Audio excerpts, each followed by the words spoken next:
Bonjour à tous, bonjour. Donc là, nous allons parler de l'immunité des jeunes volailles. Et avant, je vais vous présenter brièvement Dr Bascour. Donc Dr Bascour, c'est un groupe de vétérinaires de terrain spécialisés en aviculture, en médecine des volailles. Nous sommes spécialistes de la pathologie aviaire et on est habitué à faire des formations d'éleveurs et de vétérinaires. Bon, personnellement, j'ai travaillé pendant longtemps pour la volaille industrielle et donc j'ai bossé en Asie, j'ai bossé aux États-Unis et j'ai quitté cette vie de vétérinaire pour l'industriel il y a 1 an et donc j'ai lancé Dr Bascour. Donc c'est vraiment un cabinet véto qui ne s'occupe que des petits élevages de volailles. L'objectif, c'est quand même de renforcer la santé et le développement des fermes locales. Avec de la diversification et pour renforcer la durabilité. L'objectif au niveau des éleveurs, c'est d'améliorer la zootechnie, donc on parle d'hygiène, d'alimentation, de bien-être des animaux et peut-être aussi d'intégration économique pour pouvoir aider les gens à vivre mieux de leur production de volailles. Et aussi, on travaille avec des vétos locaux, parce qu'on ne peut pas se déplacer partout, pour pouvoir apporter le service complet aux éleveurs. En termes d'espèces prises en charge, donc moi personnellement je suis plus poule pondeuse et canard. Après on a un groupe de plusieurs vétérinaires qui sont capables de conseiller les éleveurs sur toutes ces espèces. Dinde, patade, lapin, cobaye, le gibier avec la caille, le pigeon. Et même si vous voulez faire de la vente directe d'œufs ou de viande de volaille, on peut aussi conseiller sur tout côté hygiène alimentaire. Et donc nous voilà partis pour discuter d'immunité des jeunes volailles. Avec les messages clés, l'importance du vitellus, de nettoyage de la poussinière pour éviter les maladies de Marek, surtout en l'absence de vaccin. 3, l'importance du démarrage et l'alimentation dans les 24 premières heures. Donc, l'agenda, c'est l'organe de l'immunité. Après, une immunité innée versus immunité adaptive, la protection passive des poussins et les facteurs d'immunosuppression. Alors, les organes de l'immunité, bon, il y en a plusieurs. Les 2 principaux sont le thymus, qui est situé au niveau du cou, et la bourse de Fabricius, qui sont situés au niveau du cloaque. La bourse de Fabricius est là, le thymus est là. Les autres organes de l'immunité sont des organes qu'on appelle secondaires. C'est-à-dire que la fabrication des cellules de l'immunité ont lieu ici, dans le thymus et dans la bourse de Fabricius. Et après, les cellules de l'immunité vont migrer là pour protéger tout le corps. Okay. Donc là, on voit ici, donc c'est au niveau du cou, on ne voit pas forcément très bien. Il y a 3 petits lobes. Ici, on voit mieux. 1, 2, 3, 4. Donc c'est des petits lobes qu'on va trouver le long de l'œsophage. Et donc, si on voit des jeunes poussins, normalement, le thymus disparaît vers 4 semaines. Mais si on regarde les poussins plus jeunes, sur une autopsie, si on voit, des fois, il peut y avoir un problème de thymus, d'immunité. Et donc, on verra le thymus qui sera disparu. Et pareil, en cas de Gumboro, par exemple, si les animaux sont malades, on peut voir aussi des lésions au niveau de la bourse de Fabricius. Voilà. Et les organes inférieurs secondaires, donc la rate, la moelle osseuse, glande de Harder, c'est au niveau de l'œil. Et ça, tout ça, c'est Cal, Balt et Gal. Donc ça, c'est associé avec le système digestif. Ça, c'est au niveau respiratoire. Et ça, c'est au niveau aussi de l'œil, de la conjonctive. Et donc notamment côté de la maladie de Newcastle, on va retrouver des petits ganglions inflammés au niveau de l'intestin. Alors, l'immunité c'est très compliqué, mais il y a 2 choses importantes ici. C'est la première, l'immunité innée, les barrières physiques, la peau, les muqueuses et la microflore normale de la peau et de l'intestin. Et donc ça, c'est déjà de l'immunité qui existe sans rien faire. Donc, si vous avez une peau de bonne qualité, l'animal sera en bonne santé. On pense notamment aux pododermatites. S'il y a une mauvaise litière qui est le pododermatite, il y aura une inflammation au niveau du coussinet. Donc là, ça va permettre aux pathogènes de pouvoir rentrer dedans. Au niveau des muqueuses, donc les muqueuses, c'est la peau à l'intérieur des organes. Donc on parle de la muqueuse intestinale. Donc si vous avez une entérite, si vous avez de la coccidiose, là, ça va aussi permettre aux bactéries de rentrer, de pénétrer dans le corps de l'animal. Et enfin, la microflore normale, donc c'est les bactéries, les virus, qui sont on va dire bénéfiques, qui existent dans l'intestin, dans le poumon, sur la peau. Et donc souvent, alors là c'est le problème quand on donne trop d'antibiotiques notamment. Alors les antibiotiques ça va tuer les pathogènes bactériens, mais ça peut aussi tuer les bactéries bénéfiques. Et donc ça va, et ben vous allez avoir un déséquilibre. Et alors c'est notamment ce qui se passe quand il y a des maladies digestives, on donne des antibiotiques, on détruit tout le microflore intestinal et après il faudrait normalement redonner des probiotiques pour reconstruire le microflore intestinal. Bon, puis après ça devient compliqué, cellules immunitaires, protéines du sérum, tout ça c'est compliqué. Et enfin ce qui est aussi important pour l'immunité adaptive, c'est l'immunité humorale, donc ça c'est les anticorps. Hein. Alors les 3 premières semaines de vie, c'est les anticorps qui viennent de la mère. À partir de 3 semaines, c'est les anticorps qui sont faits par le poussin. Mais ça veut dire aux alentours de 3 semaines, et là, il n'y a pas d'anticorps dans le poussin, ou très peu. Et donc c'est en général à ce moment-là qu'on trouve de la coccidiose, qu'on peut trouver des maladies comme ça. Donc l'âge 3-4 semaines, c'est un âge assez sensible chez les volailles. Voilà, donc protection passive des poussins. Donc les anticorps maternels, donc il y a des IgG dans le jaune d'œuf, hein, il y a des IgA aussi. Demi-vie de 3 à 5 jours. Et donc c'est pour ça qu'il faut absolument que le poussin consomme son vitellus. Et donc la durée de vie des anticorps maternels, donc qui viennent de la poule vers le poussin, elles vont durer 3 à 5 semaines maximum. Après 5 semaines, il n'y en a plus. Okay. Et donc la quantité d'anticorps qui est dans le jaune d'œuf, c'est environ 50% de la quantité d'anticorps qui est dans le sang de la poule. Donc plus la poule elle a des anticorps, plus le poussin aurait des anticorps. Donc c'est important de bien vacciner la poule, si possible, ou alors de bien et de s'assurer aussi qu'il y a voilà, c'est pour ça que des fois si vous achetez des poussins dans un autre endroit et que vous les faites éclore chez vous, et ben, les poussins peuvent être malades parce qu'il n'y a pas les anticorps pour les maladies qui sont dans votre élevage, quoi. Alors ça on revient là-dessus. Le poids d'un jaune d'œuf, c'est 10% d'un poussin de 1 jour. Hein, donc un poussin, ça fait environ 40 grammes. Le jaune, ça va faire 4 grammes. Le jaune d'œuf, il est riche en lipides, donc c'est des énergies qui vont donner à manger au poussin. Et en protéines, donc ça, c'est les anticorps qui vont permettre l'immunité du poussin. Donc là, ici, on voit le vitellus, ici, donc qui est très très important en termes de taille par rapport au poids du jeune poussin qui vient de sortir de la couveuse. Et donc, si on veut une bonne immunité du poussin, il faut une bonne absorption du jaune qui doit être totalement absorbé vers 10-14 jours. Okay. Donc, le transfert passif des anticorps maternels, du jaune vers la poule, commence 2 à 3 jours avant l'éclosion. Donc, en fait, le poussin il va se développer surtout dans l'œuf en consommant le blanc d'œuf et il va garder le jaune pour la fin. Et donc 2-3 jours avant l'éclosion, donc vers 18-19 jours, le jaune va commencer à passer dans le poussin. Donc c'est pour ça que la fin d'incubation, c'est très important. Et le démarrage, le premier jour de vie, est très très important. Voilà. Et le niveau maximum d'anticorps dans le jaune, c'est à 2-3 jours d'âge. Donc c'est vraiment les premiers jours sont cruciaux pour l'immunité du poussin. Alors par exemple, là c'est un intestin. Donc là on voit un jaune d'œuf. Donc ça c'est un poulet de 14 jours. Donc démarrage raté, il n'a pas assez mangé quand il était tout jeune. Et donc maintenant, il y a encore ce jaune d'œuf. Donc là, c'est peut-être 1 gramme ou 2 grammes, mais que le poussin n'a pas utilisé. Voilà. Donc le poussin n'a pas utilisé 50% de son jaune d'œuf. Et donc s'il y a moins d'immunité, l'animal est plus sensible aux maladies. L'immunosuppression. Donc le démarrage des poussins, ce qui est très important, c'est la température du sol. Parce que des fois, si vous prenez la température juste sous la lampe, peut-être qu'on va arriver à une température de 35 degrés. Mais ce qui est très important, c'est la température du sol. Donc en général, ce qu'il faut faire, c'est mettre une épaisse couche de litière et chauffer avant, quelques heures avant le démarrage du poussin, parce que les poules, elles transmettent le froid qui va remonter par les pattes, et donc ça peut les bloquer.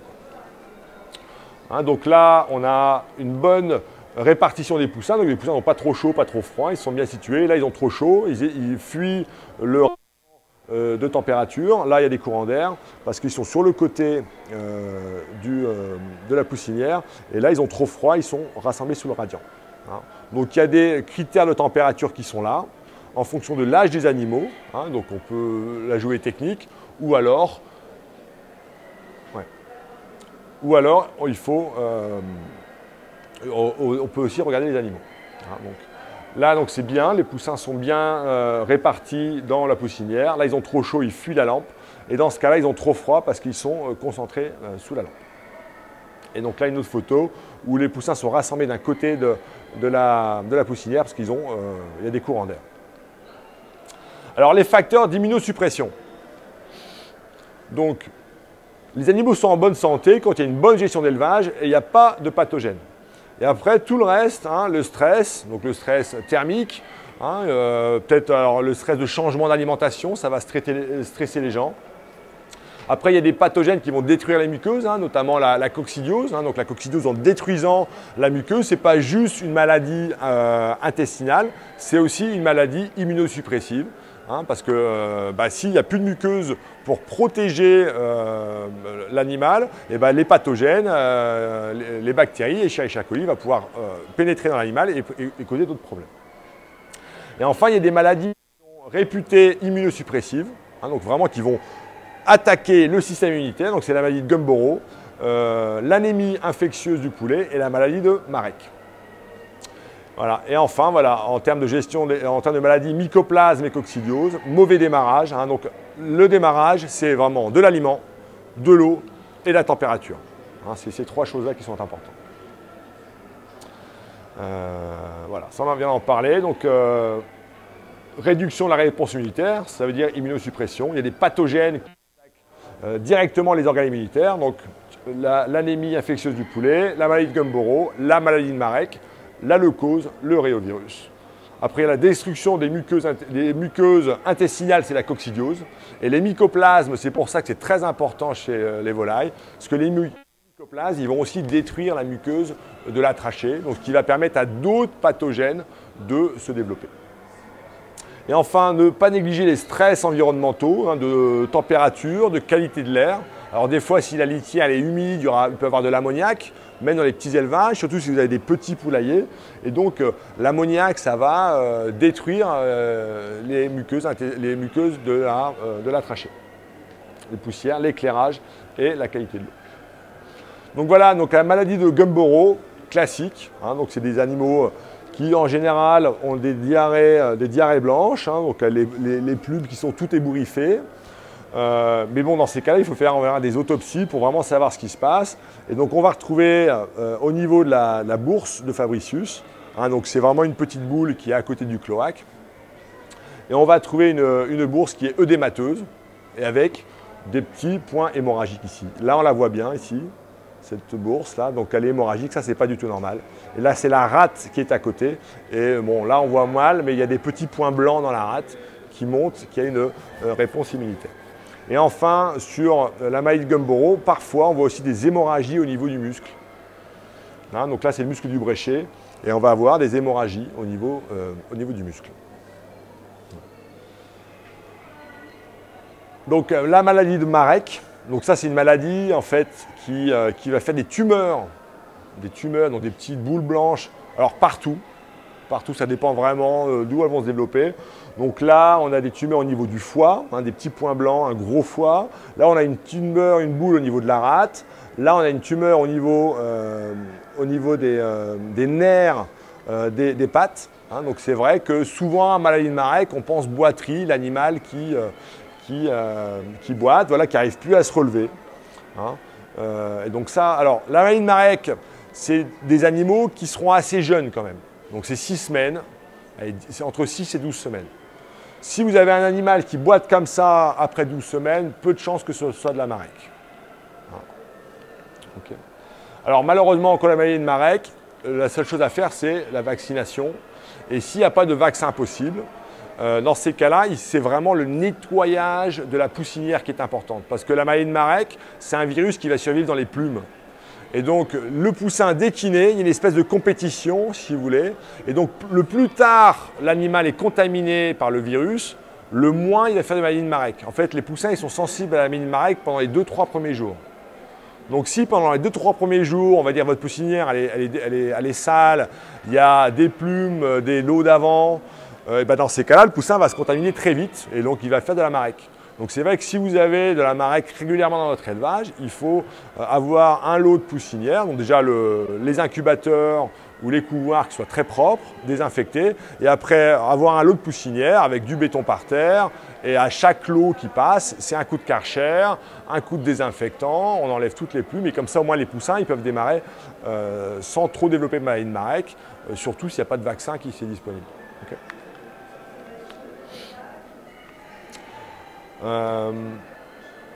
Voilà, donc c'est quand même mieux de pouvoir vacciner. Hein.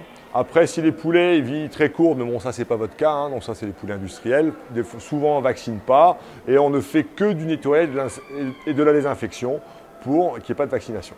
Alors aux États-Unis, hein, comme ils utilisent la même litière, hein, ils nettoient moins que chez nous, et ben, eux ils sont obligés, vous voyez, aux États-Unis, ils ont un système qu'on appelle de litière accumulée. Donc en fait, ils vident le poulailler une fois par an.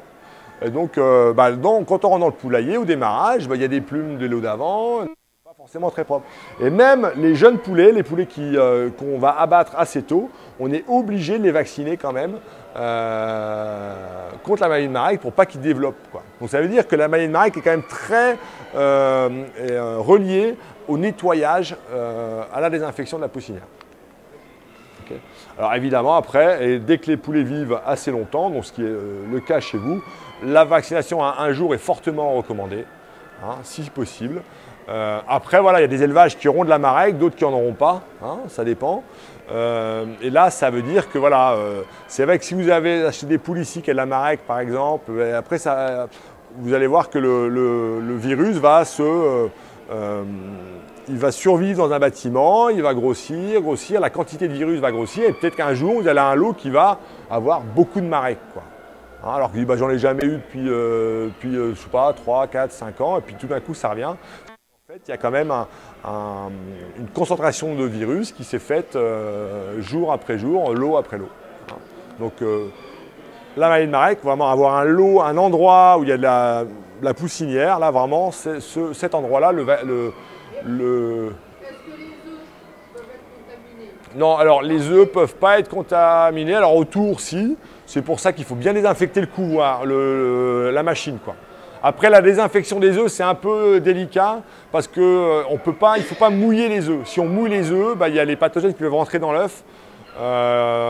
Après, c'est compliqué. Il n'y a plus de produits vraiment efficaces pour la désinfection des œufs. Enfin, dans l'œuf, non. Non, la maladie de marek, c'est un virus qui vit dans les plumes et qui est transmis de l'eau à l'eau par les plumes. Donc voilà, nettoyage, c'est juste enlever toutes les plumes, les fientes qui sont là. Et donc ça peut servir. La maladie est typique pour les volailles ou aussi pour les palmipèdes? Alors marek, c'est que les volailles. Après, il y a un autre virus chez les palmipèdes, donc ça c'est Derzir et Ovirus, qui peuvent faire aussi des animaux qui boitent, qui n'arrivent plus à se relever. Hein, mais c'est un autre virus, ce n'est pas la maladie de marek. Après, il y a ce qu'on appelle le circovirus. Alors ça, vous voyez, là, c'est une moelle osseuse. Hein, donc il y a le bien rouge normal. Et là, c'est une moelle osseuse de poulet anémié. Hein, donc on voit, c'est tout blanc. Là, c'est un thymus qui est bien développé, avec plusieurs lobes. Et donc là, c'est un thymus de poulet infecté par le circovirus, tout fin. On peut aussi voir ce qu'on appelle des pourritures. On appelle ça des fois la maladie des ailes bleues. Hein, donc c'est des pourritures au niveau des hémorragies, au niveau des ailes. Voilà, et donc ça c'est assez typique. En général, les poules repros sont, à mon avis dans votre cas, elles sont déjà été infectées, donc elles ont des anticorps naturels, et donc elles vont transmettre les anticorps aux poussins. Okay. Puis vous avez l'élevage amateur. Mais c'est vrai que des fois ça peut arriver. Ça c'est assez typique. Même chez les, chez les volailles, commerciales. Ouais, on va dire que 60%, 70% des poules repros sont déjà naturellement protégées, hein, parce qu'elles ont des anticorps. Mais bon. Et ça, c'est une maladie typiquement immunosuppressive qui va vraiment attaquer les organes immunitaires. Voilà. Et donc, pour les circovirus, la protection dépend à 100% des anticorps maternels. Donc là, il n'y a rien à faire pour les poussins. Et enfin, il y a les maladies qui sont transmises verticalement dans l'œuf, de la poule au poussin. Donc on a l'encéphalomyélite aviaire, donc ça fait des poussins qui secouent de la tête comme ça. Donc je ne sais pas si vous en avez déjà eu. Ça aussi, normalement, c'est protégé par les anticorps maternels. Hein. L'anémie, le circovirus et les réovirus. Et après, des pathogènes qui vont nous intéresser beaucoup plus. Donc c'est les mycoplasmes qui peuvent être transmis dans l'œuf. Okay, et ça, on va en parler plus tard à 4 heures. La Salmonella pullorum. Okay, donc ça, c'est une salmonelle. Alors, ça a a priori à peu près disparu, mais en élevage commercial, normalement, il n'y en a plus. Après, en élevage amateur, ça peut encore arriver d'avoir des pulloroses. Donc, ça va faire des poussins voilà, qui ont de la diarrhée blanche et qui vont sécher, qui vont mourir assez rapidement. Et la pullorose, ça peut durer, ça peut affecter tout type d'âge des poules, quoi. On appelle ça voilà, sur les jeunes et même sur les adultes. Après, Salmonella enteritidis, donc ça, c'est une autre salmonelle qui est pas trop pathogène chez les poules, mais qui peuvent contaminer les gens. Les gens peuvent être malades avec ça. Donc c'est un gros problème. D'ailleurs, c'est pour ça que les petits producteurs d'œufs, ils doivent faire des analyses salmonelles régulièrement s'ils veulent vendre leurs œufs sur les marchés. Et enfin, E. coli, Escherichia coli. Ça peut... Alors en général, ce qui se passe, c'est que les œufs sont pondus au sol, ou les œufs sont sales, et donc il y a les colis qui vont rentrer dans l'œuf. Et donc ça peut diminuer, il y a une bactérie dans l'œuf et donc ça va se multiplier pendant l'incubation et donc vous allez avoir des infections des œufs. Puis après, des fois aussi des poulets qui sont de mauvaise qualité parce qu'on a des petits poussins, il y a une infection, ils naissent avec une infection déjà. Et voilà, et donc dans ce cas-là, pour toutes ces maladies-là, il y a un rôle des anticorps maternels. Hein, donc pas pour toutes les maladies. Pour ça, c'est l'encéphalomyélite aviaire, donc ça fait des poulets qui vont secouer de la tête. Ça, les anticorps maternels sont très importants pour protéger les poussins. Le circovirus, c'est pareil, très important. La Gumboro aussi et la Newcastle aussi. Donc ces 4 maladies-là, c'est très important que les poules soient bien protégées. Et c'est peut-être pour ça que ces 2 premières maladies, pas trop entendu parler parce qu'à mon avis, vos poules repro qui vivent plusieurs années dans l'élevage, elles sont naturellement protégées contre ces maladies. Hein, voilà. Après, il y a d'autres virus. Donc ça, c'est la grippe aviaire, ça, c'est la réovirus. Donc l'importance des anticorps maternels est moins importante. Et par contre, pour les maladies comme l'EMG et l'EMS, donc les mycoplasmes, la bronchite infectieuse et la laryngotrachéite, il n'y a pas du tout d'influence des anticorps maternels sur les jeunes poussins. Donc même si les poules repro sont bien protégées, il n'y aura pas de transfert d'immunité chez les jeunes poussins. Okay. Voilà, donc message clé, qu'est-ce qu'on peut faire donc, pour l'immunité des jeunes volailles? Donc un, c'est le vitellus, hein, donc c'est vraiment s'assurer que le vitellus soit consommé rapidement et la seule façon d'y arriver, c'est dès que les poussins sortent de l'incubateur, de leur donner à manger, de s'assurer qu'ils soient bien pour que à 24 heures, il faut qu'ils aient tous le jabot plein. Hein. Marek, alors évidemment, le vaccin, si possible. Et s'il n'y a pas de vaccin, moi je conseillerais avoir un endroit où toutes les volailles sont démarrées pendant 3 semaines. Et au bout de 3 semaines, les volailles ont les meilleures. Et cet endroit-là, on le nettoie à chaque fois au Karcher. Alors, Karcher et savon déjà. Hein, avant de penser désinfectant, Virkon, etc. Karcher et savon. Et puis après, évidemment, on peut rajouter un désinfectant. Voilà, importance du démarrage. Hein, donc, température, eau et alimentation. Et alimentation, donc, surtout dans les premières 24 heures. Le plus tôt qu'il faut. Voilà. Donc merci beaucoup. Là, je peux répondre aux questions. Et le prochain sujet, ça va être les coccidioses, les verminoses et histomonoses à 14 h. Merci.